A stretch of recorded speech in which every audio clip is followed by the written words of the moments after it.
Hello दोस्तों, मेरा नाम मोहम्मद आलम। आज की हम कुछ इंटरनेशनल खबरों पर चर्चा करेंगे। तो सबसे पहले हम आपको अफगानिस्तान की खबर बताते हैं। अफगानिस्तान में जो बलराम एयरबेस है, डोनाल्ड ट्रंप की तरफ से धमकी दी गई है। तालिबानियों ने बलराम एयरबेस देने से मना कर दिया। उसको लेकर डोनाल्ड ट्रंप की तरफ से अफगानिस्तान की सरकार को, जो तालिबानियों की हुकूमत है, उसे एक धमकी दी गई। डोनाल्ड ट्रंप ने अफगानिस्तान में तालिबान को धमकी दी। उन्होंने अपने देश में अमेरिका सैनिकों की पुनः तैनाती के लिए किसी भी समझौते को अस्वीकार कर दिया। यदि अफगानिस्तान बलराम एयरबेस को उसके निर्माता संयुक्त राज्य अमेरिका को वापस नहीं करता तो बुरी चीज घटित हो सकती है। ये डोनाल्ड ट्रंप की तरफ से तालिबानियों को धमकी दी गई। बलराम एयरबेस सोवियत संघ द्वारा 1950 में बनाया गया था, जिस पर अमेरिका कब्जा करना चाहता है, जिस पर चीन पर नजर रखी जा सके।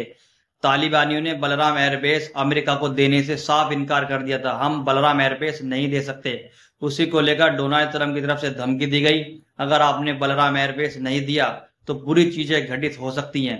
उधर मिस्र की तरफ चलते हैं। मिस्र ने जो सिनाई वाले इलाके में अपनी फौज की तैनाती की है, उसको लेकर एक इजराइल की मीडिया ने दावा किया। इजराइल मीडिया का दावा कि मिस्र ने भूमिगत बुनियादी ढांचे का निर्माण किया है, सिनाई रेगिस्तान में भारी सेना तैनात की है, जो एक आक्रमण की तैयारी प्रतीक होती है। नेतन्याहू ने संयुक्त राज्य अमेरिका से कहा कि मिस्र पर सिनाई में सेना तैनाती समाप्त करने के लिए दबाव डालें।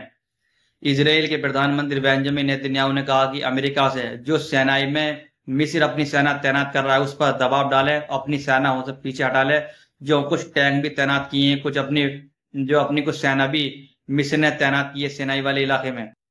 मिस्र ने सेनाई प्रायद्वीप में मिस्र की सशस्त्र बलों की उपस्थिति के बारे में कुछ वेबसाइट और अंतर्राष्ट्रीय मीडिया आउटलेट्स द्वारा प्रसारित की गई। बता दें कि संबंध में एक बयान जारी किया। बयान में इस पुष्टि की गई, सिनाई में मौजूद सेनाएं मुख्य रूप से आतंकवाद और तस्करी सहित सभी खतरों से मिस्र सीमाओं की सुरक्षा के लिए है, और उनकी तैनाती शांति संधि के पक्ष के साथ पूर्व के ढांचे के भीतर की गई है, जिसे बनाए रखने के लिए मिस्र पूरी तरह प्रतिबद्ध है। ये देखते हुए अपने पूरे इतिहास में कभी किसी संधि या समझौते का उल्लंघन नहीं किया गया, मिस्र की सेना की तरफ से कहा गया। एक अन्य मोर्चे पर मिस्र ने गाजा में सैन्य अभियानों के विस्तार और फिलिस्तीनियों के उसकी भूमि से विस्थापित करने की अपनी पूर्ण अस्वीकृति दोहराई। इसमें फिलिस्तीन लोगों के द्विराज्य समाधान आधार पर 4 जून 1967 के भूभाग पर पूर्वी यरूशलेम को अपनी राजधानी बनाकर अपना स्वतंत्र राज्य स्थापित करने के लिए अधिकार प्रति अपने समर्थन की पुष्टि की है, जो यरूशलेम में पूर्वी होनी चाहिए। ये मिस्र की तरफ से कहा गया।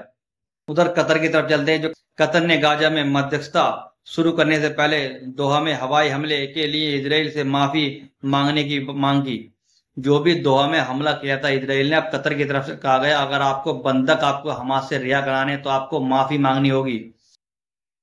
इस हमले में 5 हमास सदस्य और 1 कतरी अधिकारी मारे गए, जिससे संबंधों में तनाव पैदा हुआ और बातचीत रुक गई। कतर अधिकारी की मौत और संभोगता के अभ्यास केंद्रित एक सीमित माफीनामा स्वीकार कर सकता है। ये कतर की तरफ से कहा गया, अगर आपने माफी मांग ली तो हम माफीनामा कबूल कर सकते हैं। अगर आपने दोहा में जो हमला किया था और आप उसमें माफी मांग लें। डोनाल्ड ट्रंप ने अभी भी इजराइल को हथियार देना बंद नहीं किए, कोई प्रतिबंध नहीं लगाया। अब भी हथियार इजराइल को गाजा के खिलाफ युद्ध करने के लिए भेजे जा रहे हैं। ट्रंप प्रशासन ने इजराइल को $6 मिलियन के नए हथियार भेजने पर जोर दिया। गाजा आक्रमण और कतर पर हमले के बाद भी 30 अपाचे हेलीकॉप्टर और $3.8 मिलियन बेड़े 3,250 पैदल सेना के आक्रमण वाहनों के लिए 1.9 बिलियन यूरोपीय आक्रोश का सामना करना पड़ रहा है, लेकिन वॉशिंगटन अभी भी समझौते को हरी झंडी दे रहा है। एक ईरान की तरफ चलते हैं। ईरान ने एक सफलतापूर्ण बैलिस्टिक मिसाइल का परीक्षण किया है। इजराइल चैनल 12 की रिपोर्ट्स के अनुसार इजराइल की चैनल 12 ने एक रिपोर्ट छापी। एक तनावपूर्ण बैठक में सेना प्रमुख ने चेतावनी दी कि गाजा से नागरिकों को निकालने में समय लगेगा और ये अनिश्चित है। मंत्री स्टोमिस्क ने जवाब दिया, पानी और बिजली काट दो, उन्हें भूखा मरने दो, आत्मसमर्पण कर दो। उधर गाजा की तरफ चलते हैं। इजराइल हवाई हमले में 110 फिलिस्तीनी मारे गए। इजराइल के जो रक्षा मंत्री है, उनकी तरफ से अब्दुल मलिक अल होती को, जो यमन के स्पोक पर्सन है, उन्हें एक धमकी दी गई थी। उसके जवाब में जो यमन के रक्षा मंत्री हैं, उनकी तरफ से एक बयान आया। यमन के रक्षा मंत्री मेजर जनरल मोहम्मद अल अतीफी और मोहम्मद अल गमारी, हमारे पास महत्वपूर्ण उन्नत सेना क्षमताएं हैं और हम देश के दुश्मनों के खिलाफ दर्दनाक और सटीक हमले करने में सक्षम हैं। हम अपनी जिम्मेदारी और सत्य में विश्वास की स्थिति में स्पष्ट रूप से घोषणा करते हैं कि हमारे देश और हमारे राष्ट्र की पवित्रता के विरुद्ध आक्रमण को दंडित किया बिना नहीं छोड़ा जाएगा। जवाब कठोर होगा और हमलावरों को भारी कीमत चुकानी पड़ेगी। और हम इस बात की पुष्टि करते हैं कि गाजा पट्टी में हमारे भाइयों मुजाहिदीन के लिए हमारा समर्थन पूरी तरह ताकत के साथ जारी रहेगा। हम समुद्र में तथा कब्जे वाले क्षेत्र में तब तक हमले जारी रखेंगे जब तक दुश्मन अपना आक्रमण और घेराबंदी बंद नहीं कर देता, क्योंकि एक वादा है कि जिसे हम याद रखते तथा एक अनुबंध है जिसे हम कायम रखते हैं।